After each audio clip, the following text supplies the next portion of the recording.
This is our biology honors presentation final for Red 2 by Jack and Nate. This presentation will be reviewing the 8 units we covered this year, as well as connecting them back to the elephants in Mozambique.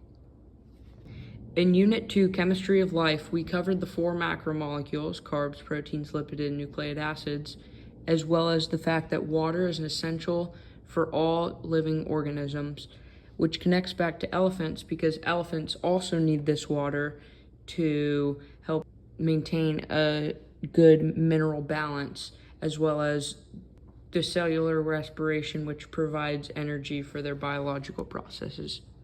In Unit 3, Cell Structure and Function, we covered that all living things are made of cells, and that cells are the basic unit of living life, and that all cells come from pre-existing cells, including for elephants. And elephants are eukaryotes, which means they have a nuclei in their cell. This nucleus stores genetic information related to ivory traits like tusklessness. Unit 4 was Cellular Energetics. This unit, we learned that plants carry out photosynthesis and animals carry out cellular respiration. Elephants obtain animals by consuming the plants that do photosynthesis and then using respiration break down the glucose to release energy. ATP produced during this respiration powers essential elephant functions.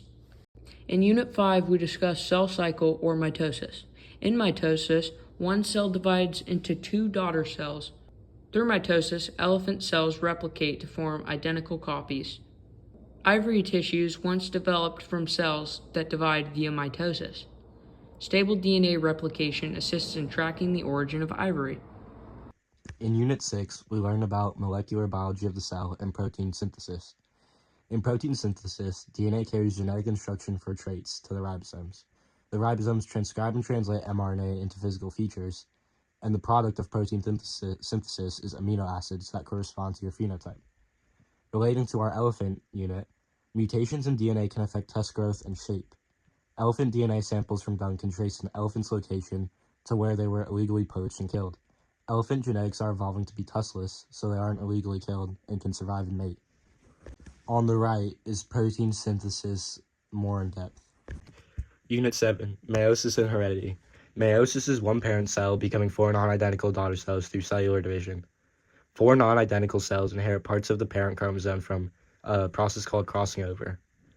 Relating to our elephant unit, elephants can inherit tusklessness. Tuskless traits in females is 50% since the Civil War in Mozambique. Their offspring has a 33% chance to be tuskless. Tusklessness is becoming more frequent from poaching because elephants are evolving to not have tusks, so they are not killed. In Unit 8, Natural Selection, we learn that natural selection is based off of advantageous traits. For example, an elephant with tusks has an advantage in brawling over an elephant without tusks for a female. Poaching targets elephants with tusks for ivory. The result of poaching is elephants evolving to be born without tusks, so they don't get hunted and killed. A takeaway from the Analyzing Elephants Tuskless Data assignment is a steady increase in tuskless females. In Unit 9, Ecology, the main question to ask is, how does an organism interact with their environment? We learned that elephants are keystone species. A keystone species is a species that holds their entire ecosystem up by processes. An example of that is when elephants poop on the floor, other organisms use it for nutrients, such as fungi, and bugs will eat it for nutrients. Tuskless traits hinder elephants. So when elephants fight for females to mate, tuskless elephants are at a huge disadvantage as they cannot really fight back. African elephant species are rapidly changing due to poaching.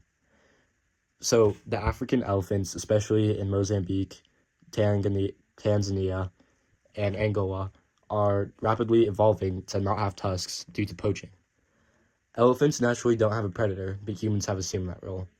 So elephants do not naturally have a predator. There's nothing that can contend with them in their wild habitat.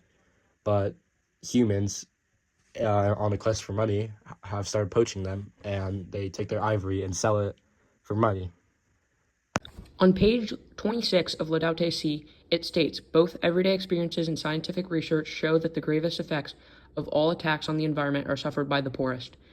This relates to elephant ecology because elephants also suffer from the poaching of human interaction, destroying their environment while attempting to kill the elephants.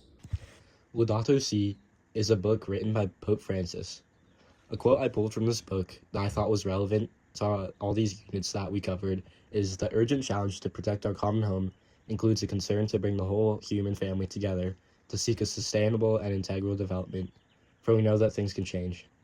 On page 13, two main takeaways from this is that humans actively change our environment in worse ways than better, even knowingly. We need to believe that since elephants are made by God, and we are too, we should respect them as much as we respect our best of friends, and not kill elephants for sport or money.